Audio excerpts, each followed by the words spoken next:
and someone joining us who's known Bob Filner for 25 years, John Dadian, with more on really looking back at what was a very tumultuous, scandalous, if you will, 10 months?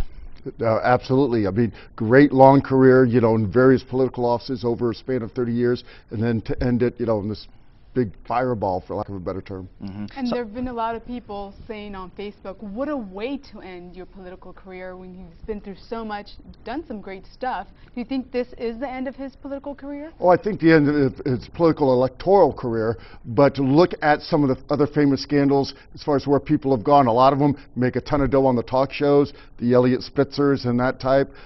One of the most famous scandals of a big city mayor who resigned in disgrace and now is making more money than God, and that's Jerry Springer. So, hate to compare Bob to Jerry Springer, but there's a lot in common there. Oh my goodness. We heard a lot from Ron Roberts there. He seems to be, of all the candidates out there, I would venture to say the one with the most experience. Now, he's run for mayor before. Why wouldn't the Republican Party of San Diego County get behind a guy like Ron Roberts, someone who's got a consistent message, who's stable, who's consistent? Why not Ron Roberts? Well, the county Republican Party has done a practice the last couple of years, which I personally disagree with, of endorsing early. And a lot of their candidates they've endorsed have not won. And so I think they need to rethink that policy. But clearly, it looks like they're leaning towards Carl DeMaio. It's been a while since the Republican Party of San Diego County put somebody in the mayor's office. It's been, what, a good 20 years maybe? Again, Carl DeMaio, and that was one of the impetus why Nathan Fletcher left. He did a fair interview with them, and it was already speculated it was a done deal. Now, speaking of some of the potential candidates, there's, some 15 people have thrown their hat in the ring. You know, some of them we just spoke about.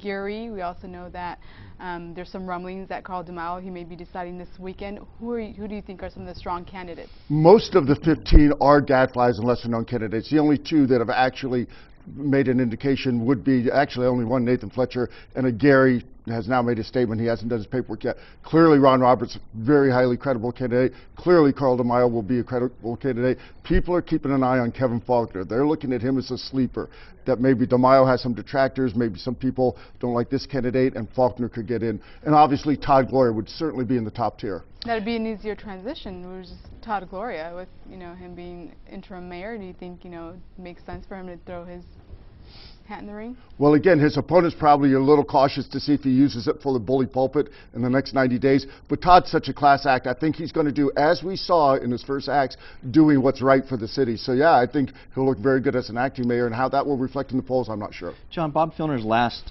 act, the Jack in the Box issuance before he left, strange, don't you think? Well, when you say strange, I always say you're the master of the understatement. Extremely strange. And on this show, I mean, go ahead. On this show, you remember the first thing I said was I couldn't. Not only could I not understand why they gave him that week, but I specifically asked several city officials, and nobody could give me an answer. Yeah. The only answer was because Bob Filner wanted it. Now we know why, which is what I speculated. Anybody who's been in business, either the private or the public sector, know when you've got an employee who's not leaving on good terms, whether it's they want to or not, you need to get him out right away, exactly for this reason. He still had the power. What he did was legal. Thank God Todd Gloria was replacing him and reversed it. All right, political analyst John Dadian, thanks for joining us. We'll see you again in the next hour. Very good. Thank you, John.